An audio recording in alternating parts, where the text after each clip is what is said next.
여러분께서는 세계에서 가장 돈을 잘 버는 회사가 어디라고 생각하시는지 질문을 던지며 오늘의 이야기를 시작해 보려 합니다. 아마도 많은 분이 삼성이나 애플 같은 제조 거물들을 떠올리시겠지만 정답은 직원 수가 1000명도 안 되는 프랑스 회사입니다. 이 회사는 거대한 공장도 없고 직접 제품을 만들지도 않으며 철판 한 장조차 스스로 잘라본 적이 없는 아주 독특한 곳입니다. 그런데 놀랍게도 벌어들이는 전체 매출의 68%가 그대로 이익으로 남는다는 사실은 전 세계 금융시장을 경악하게 만듭니다. 혁신의 아이콘인 애플의 이익률이 약 30% 수준임을 감안하면 이 작은 프랑스 회사는 그보다 2배 넘는 수익을 냅니다. 이 회사가 수행하는 업무는 아주 단순해 보이지만 치명적인데 바로 극저온 액화, 천연가스를 담는 탱크의 설계도를 빌려주는 일입니다. 영하 163도라는 극한의 온도를 견뎌야 하는 LNG 화물창의 설계도와 특허를 한국의 대형 조선소들에게 유료로 빌려주고 있습니다. 한국의 조선소들이 밤낮으로 땀 흘려 거대한 배를 만들면 이 회사는 파리에 앉아 용접이 제대로 되었는지 감독만 수행할 뿐입니다. 단열재 규격이 설계대로 맞는지 체크하는 수준의 단순한 감리 업무가 끝나면 배 한 척당 무려 200억 원이 통장에 꽂힙니다. 선박 건조 가격이 3,600억 원인데 설계도 한 장 빌려준 대가로 200억 원을 가져가는 것이 과연 합리적인지 의문이 드실 겁니다. 솔직히 매우 비싼 금액이지만 한국의 조선소들은 지난 30년 동안 이 막대한 로열티를 군말 없이 꼬박꼬박 지불해 오고 있습니다. 돈을 안 내면 그만 아니냐고 묻고 싶겠지만 이 돈을 내지 않으면 전 세계 시장에 배를 내다 파는 것 자체가 불가능합니다. 배를 주문하는 카타르 에너지나 쉘 같은 글로벌 기업들이 이 프랑스 회사의 기술 인증이 없으면 주문서에 서명조차 하지 않습니다. 이렇게 지난 30년 동안 한국 조선업계가 프랑스에 바친 누적 금액은 자그마치 7조 4천억 원이라는 천문학적인 액수에 달하고 있습니다. 한국의 수만 명 노동자들이 용접 불꽃 아래서 고생하며 배를 완성하는 순간 파리의 작은 사무실 직원들은 미소를 지으며 이익을 챙깁니다. 참다 못한 한국이 이 종속 관계를 끊어내기 위해 직접 국산 기술을 개발하기로 결심했고 그 도전의 결과는 실로 참혹한 실패였습니다.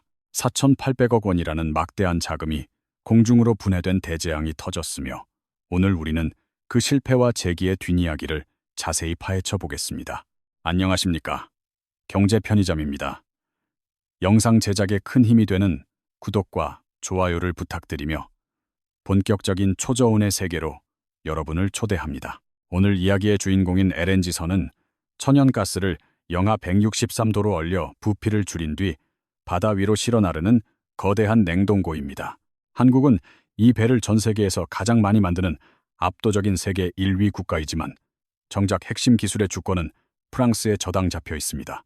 이 불합리한 구조를 깊이 이해하기 위해서는 시계를 돌려 1950년대 프랑스의 상황을 먼저 살펴볼 필요가 있습니다. 당시 프랑스는 자신들의 식민지였던 알제리 영토에서 상상을 초월하는 엄청난 양의 천연가스 매장지를 발견하게 됩니다. 가스는 찾았지만 문제는 지중해라는 거대한 바다를 건너 이 방대한 에너지를 본토로 가져올 방법이 마땅치 않았습니다. 바다 밑으로 파이프라인을 깔아보려 했지만 당시 기술로는 비용이 천문학적이었고 공사 자체도 불가능에 가까웠습니다. 고민 끝에 프랑스 기술진들은 천연가스를 영하 163도까지 냉각시켜 부피를 600분의 1로 줄이자는 혁신적인 아이디어를 냅니다. 기체를 액체로 만들어 배에 실어 나르겠다는 발상은 쉬워 보이지만 영하 163도는 인간이 상상하기 힘든 극한의 영역입니다.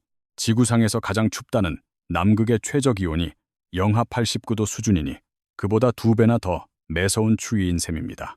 파도가 거세게 치는 바다 한가운데에서 수만 톤의 가스를 이 극저온 상태로 유지하는 것은 일반적인 철판으로는 절대 불가능합니다. 보통의 강철은 영하 163도의 환경에 노출되는 순간 마치 유리창처럼 힘없이 깨져버리는 저온 취성 현상이 발생하기 때문입니다. 만약 탱크에 아주 미세한 금이라도 가는 날에는 액화가스가 순식간에 기화하며 바다 위에서 거대한 폭발 사고로 이어질 수 있습니다. 이 위험천만하고 불가능해 보였던 기술적 난제를 프랑스의 두 민간 회사가 각기 다른 독창적인 방식으로 해결하는 데 성공합니다. 가즈 트란스포르라는 회사는 0.7mm 두께의 아주 얇은 인바 합금을 사용하여 특수한 멤브레인 화물창을 제작했습니다. 인바 합금은 온도가 급격히 변해도 형태가 늘어나거나 줄어들지 않는 특수 금속으로 극저온에서도 깨지지 않는 놀라운 성질을 가집니다. 또 다른 회사인 테크니가즈는 스테인리스 스틸을 주름진 형태로 접어서 온도 변화에 따른 수축을 유연하게 흡수하는 방식을 개발했습니다. 이 독보적인 기술을 가진 두 회사가 1994년에 하나로 합병하며 탄생한 이름이 바로 오늘날의 주인공 GTT입니다. 여기서 우리가 반드시 주목해야 할 핵심은 GTT가 직접 배를 건조하는 중공업 회사가 아니라는 놀라운 사실입니다. 그들은 공장 하나 없고 강판 한 장 사지 않으며 용접공을 단 한 명도 고용하지 않고 오직 지식 자산으로만 승부합니다. GTT가 전 세계에 판매하는 상품은 딱 두 가지인데 정교한 설계도와 그 설계를 사용할 수 있는 특허 사용권이 전부입니다. 이 가벼운 비즈니스 모델 덕분에 2025년 2분기 기준으로 매출의 68%가 순이익이라는 경이로운 기록을 세웠습니다. 삼성전자의 반도체 사업이 최고 호황기일 때 기록하던 이익률이 40% 내외임을 떠올리면 이는 정말 무시무시한 수치입니다. 더욱 충격적인 사실은 이 전설적인 수익을 자랑하는 GTT 매출의 90%가 바로 우리 한국에서 발생한다는 점입니다. 한국조선업의 거두인 HD, 현대중공업과 삼성중공업, 그리고 한화오션, 이 세 기업이 GTT의 핵심적인 물주인 셈입니다. 이 세 회사가 LNG선을 수주할 때마다 배 한 척당 건조 가격의 약 5%를 GTT에 로열티로 상납하고 있습니다. LNG선 한 척의 몸값이 약 3,600억 원에 달하니 척당 최소 100억에서 200억 원이 고스란히 프랑스로 넘어갑니다.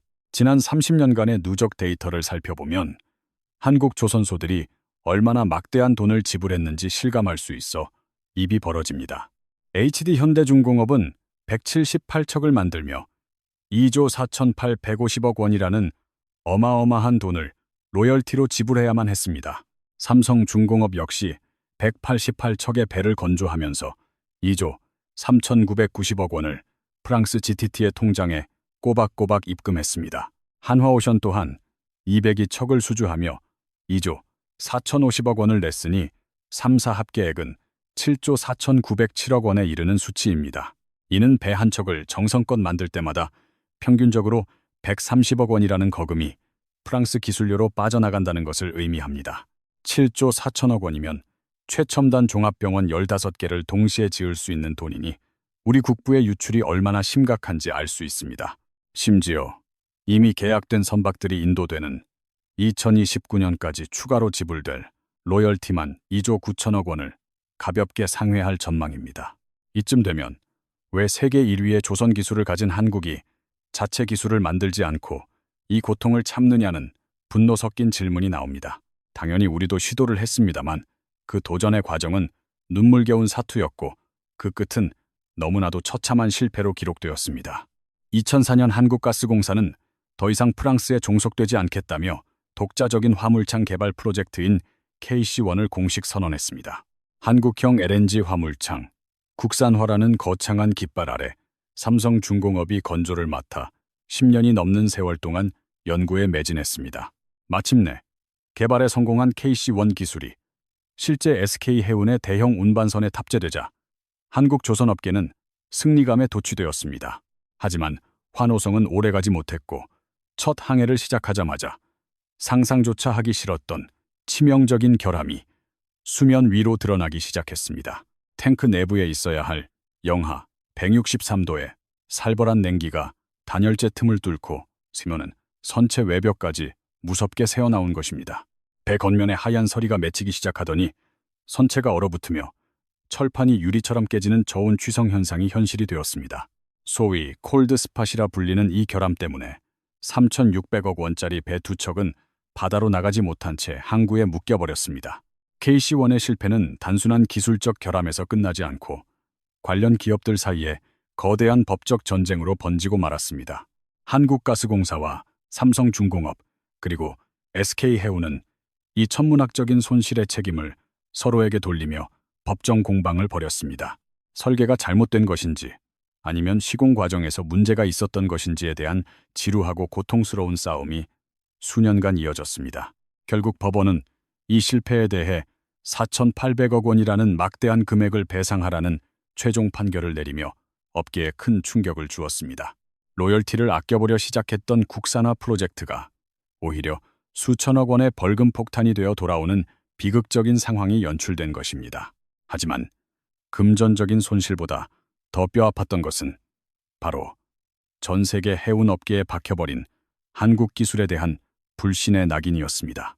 한국형 화물창은 위험하다는 인식이 전 세계 선주들 사이에 퍼지면서 우리 기술은 시장에서 철저히 외면받기 시작했습니다. 수천억 원을 들여 배를 주문하는 글로벌 에너지 기업들에게 안전성이 검증되지 않은 신기술은 기피 대상 1순위였습니다.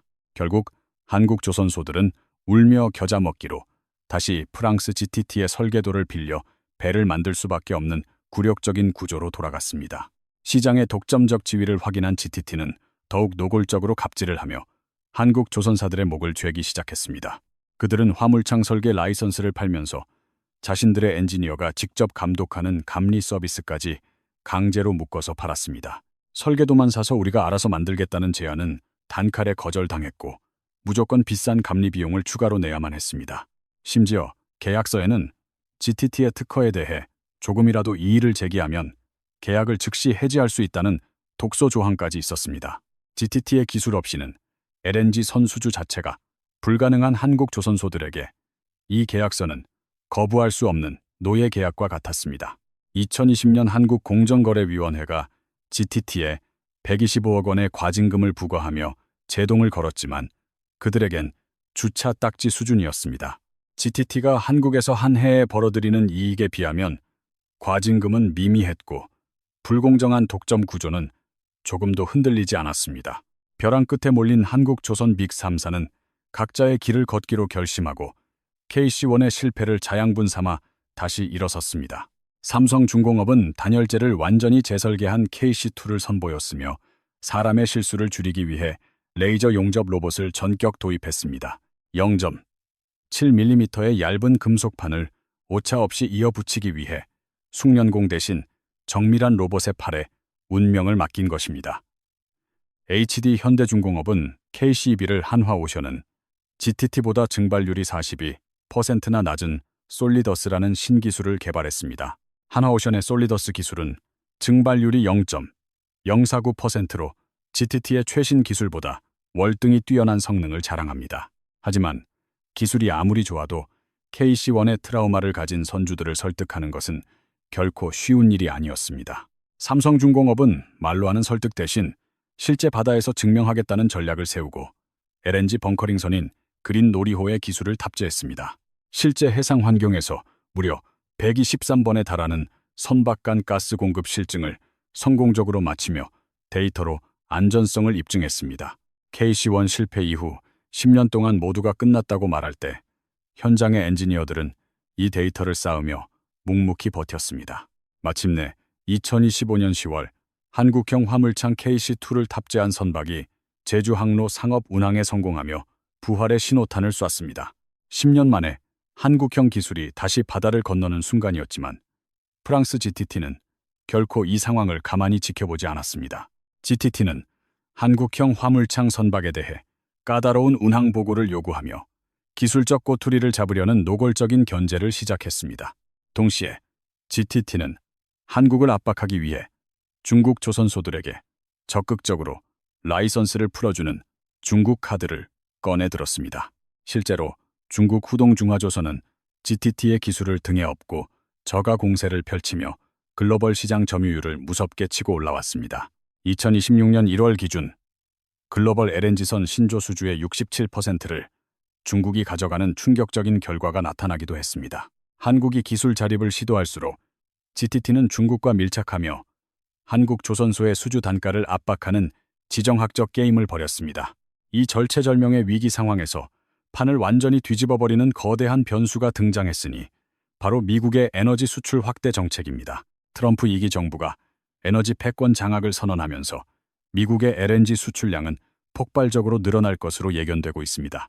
거리가 먼 미국에서 아시아까지 가스를 나르려면 훨씬 더 많은 배가 필요한데 이를 전문 용어로 톤마일 효과라고 부릅니다. 선박 수요가 폭발하고 있지만 정작 미국은 과거의 영광을 뒤로하고 군함조차 제때 못 만들 정도로 조선업이 붕괴된 상태입니다. 결국 미국은 자신들의 에너지 안보를 책임질 핵심 파트너로 중국이 아닌 세계 최고의 기술력을 가진 한국을 지목했습니다. 한화오션은 미국의 필라델피아 조선소 인수를 추진하고 현대중공업은 미국 함정 건조 협력을 논의하며 동맹을 강화하고 있습니다. 미국 입장에서 전략 자산인 천연가스를 중국 배에 실어 나를 수는 없기에 한국 조선소는 대체 불가능한 선택지가 되었습니다. 그 결과 2025년 한국 조선 빅3사의 합산 매출은 53조 원을 돌파하며 역대 최대 실적을 갈아치우는 기염을 토했습니다. 역대급 호황을 맞이한 한국 조선 업계는 HD 현대중공업이 기본급의 1000%를 성과급으로 지급할 만큼 축제 분위기입니다. 하지만 우리가 지금의 실적에 안주해서는 안 되는 이유는 프랑스 GTT의 원천 기술이 단순히 LNG에만 머물지 않기 때문입니다. 앞으로 다가올 미래에는 수소와 암모니아 그리고 이산화탄소를 배로 나르는 시대가 올 것이며 여기에도 초저온 기술은 필수적입니다. 만약 우리가 이번에도 화물창 기술 국산화에 실패한다면 다가올 차세대 에너지 시장에서도 프랑스의 기술 종속을 면치 못할 것입니다. 지난 30년간 바친 7조 원이 앞으로의 30년 뒤에는 몇 배의 거금이 되어 우리 경제의 발목을 잡을지도 모르는 일입니다. 다행히 한국 정부는 LNG 화물창 기술을 15대 초혁신 프로젝트로 지정하고 국가적 차원에서 전폭적인 지원을 아끼지 않고 있습니다. 2028년까지 대형 LNG선에 국산 화물창을 탑재해 실증하고 2030년에는 실제 상업 수주를 따내겠다는 구체적 로드맵입니다. 현재 55% 수준인 국내 화물창 시장 점유율을 2030년까지 70% 이상으로 끌어올려 독점 구조를 깨뜨릴 계획입니다. 물론 갈 길은 여전히 합니다. 소형선에서 성공한 KC2 기술을 23배 더 큰 초대형 선박으로 확장하는 기술적 벽이 남았습니다. 국제적인 기술 인증을 새로 받아야 하고 보수적인 보험사들을 설득해야 하며 한 번 실패했던 과거의 불신을 신뢰로 바꿔야 합니다. 그러나 분명한 사실은 10년 전 KC1이 무너졌을 때 모두가 끝났다고 비웃었지만 우리 엔지니어들은 포기하지 않았다는 점입니다. 그들은 30년 동안 프랑스로 날아가는 엄청난 로열티 청구서를 보며 현장에서 기술 자립을 향한 투지를 불태우고 또 불태웠습니다. GTT의 기술을 뛰어넘는 솔리더스 같은 신기술이 나오고 있고 실제 바다 위에서 데이터들이 하나둘 쌓이며 증명되고 있습니다. KC1은 처참하게 무너졌지만 그 파편 위에서 피어난 KC2는 마침내 거친 바다를 건너 제주도에 무사히 덫을 내렸습니다. 이제 다음 목표는 전 세계 바다를 누비는 17만 4천 세제곱미터급 대형 선박에 우리 기술의 심장을 당당히 심는 일만 남았습니다. 그 거대한 국산 선박이 5대양 6대주를 가르며 항해하는 그날 30년간 우리를 괴롭혔던 기술 로열티의 사슬은 비로소 끊어집니다. 세계 1위의 조선 강국이라는 타이틀이 껍데기뿐인 자랑이 아니라 핵심 기술까지 장악한 진정한 주권 국가로 거듭나는 순간일 것입니다. 한국 조선업의 저력은 위기 때마다 더 강해졌으며 이번 화물창 국산화 전쟁에서도 결국 승리의 깃발을 꽂을 것이라 확신합니다. 대한민국 조선업의 위대한 도전을 응원하며 오늘 경제 편의점이 준비한 이야기는 여기서 마무리하도록 하겠습니다. 시청해주셔서 감사합니다. 영상이 유익하셨다면 구독과 좋아요, 알림 설정까지 꼭 부탁드리며 더 깊이 있고 유익한 경제 이야기로 다시 돌아오겠습니다. 고맙습니다.